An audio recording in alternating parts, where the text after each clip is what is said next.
pag ganitong area,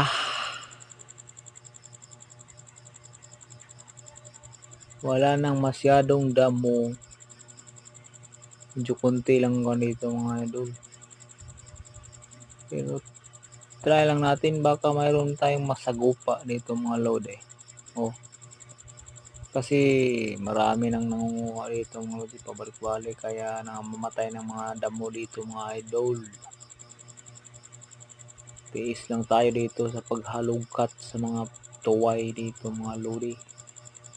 Marami ding ibon dito, kinakain lang yung mga maliliit pa na tuway. Try lang natin dito, baka mayroon tayong makuha dito mga lodi. Malinis pa naman dito, ganda to dito kasi hindi masyadong mayabong ang mga damo. Ayan. Dito sa unahan, try lang natin. Hindi natin alam ang